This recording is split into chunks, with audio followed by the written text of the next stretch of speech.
biblical conservatives in here tonight? Any Christian conservatives in here tonight? I am all of those.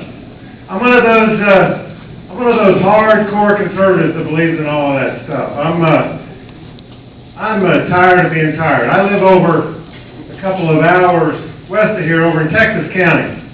And every time I talk about Texas County over here, they say, "Oh, you got all the big deer over there in Texas County, don't you?" You ever heard that about Texas County? And we like to hunt our big deer over there. We definitely do enjoy hunting our deer and turkey over there. But I'm a Second Amendment guy. I'm pro-life and I'm pro-gun. And like I tell them, I said, I'll give them my guns after I give them my ammo, and they can pry the guns out of my hand when they're hot and smoking. That's how I feel about the Second Amendment. Anybody here with me on that? Oh, yeah. Well, our freedoms are under attack in this country, aren't they, like never before? I want to talk a little bit about my grandpa Parker. And years ago, when he was young and newly married and he had a baby on the way, he was working in a dime store. And he was sweeping the floor, and times were tough, and he just couldn't make enough money to pay his bills, and he asked his boss for a raise. And his boss didn't agree to a raise, but he said, "Don't worry, I'll take care of you." And he quit his job, and they moved out of their house, and they moved in with his wife's parents. And he got his old car, and he cut the back end out of his car, and he lived in Wichita, Kansas at the time. And he loaded up the back of his car with some oil products and started a route out in western Kansas, delivering oil to the farmers. And he built that into a good business. It was called Parker Oil. It's still in business out there. Years ago when I was a kid, they had 13 gas stations and a fleet of trucks. But that's the dream that is America, that you can start with a little or nothing, or with hard work and a dream, and with government off your back, you can do something. You can accomplish something. You can create jobs. And when I came to Missouri when I was 20 years old and bought a farm over there in Texas County where those big deer are, I took my dream to stake my claim to my little piece of the world and built my little 118-acre farm into several hundred acres. Had a dairy farm there, and we started with a little or nothing. The bankers wouldn't give us any money. So we cut down some trees. We built a dairy farm. Me and my wife, my lovely wife Karen, who's sitting over there, she helped me. We started that thing the 1st of February. Started digging all the footings and everything for that dairy farm. We milked for a number of years, and we did well at it. We worked hard. We prayed hard. We trusted God. We raised our kids on the farm, taught our kids how to work. Doesn't it just drive me nuts that the government doesn't want our kids to work on the farms anymore when they're little?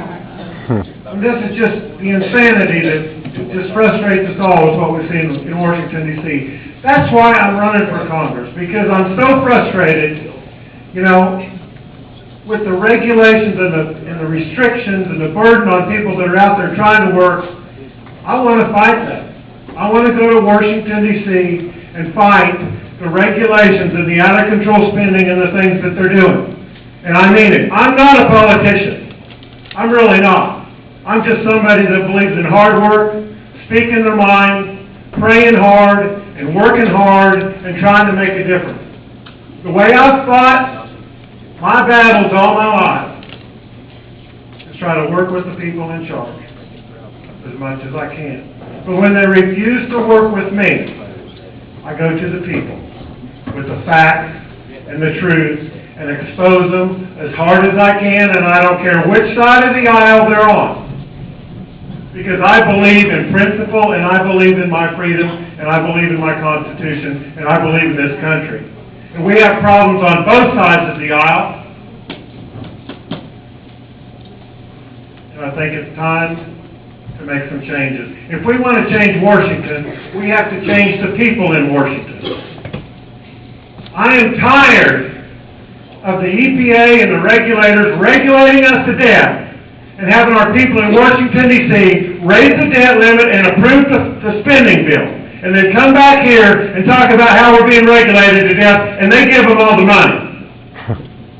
I don't want to do that. If you want somebody to fight that, vote for me. If you want more of the same,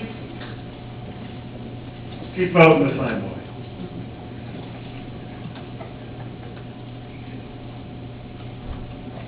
I'm not running for this because I want to go to Washington, D.C. That's probably the last place that this old country boy would like to go. But this old country boy, just like a lot of you old country boys here, has had enough. I know you've had enough, and I want to represent that. If we don't make some changes in this next election, with the president in the Senate, we need to take back the Senate, we need to keep the House, but we need to have a conservative House.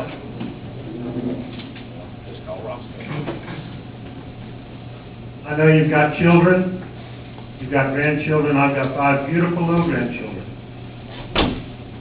that I love and would give my life gladly for. We are losing it right now, people. We are losing what we love in this country, and you know it. And I ask you, just as honestly and as respectfully as I can, give me a chance to fight for you, to fight for what you want, to fight for your freedom, to fight for this country, to fight for what we believe in. And I humbly ask for your help and support. Thank you very much. God bless you.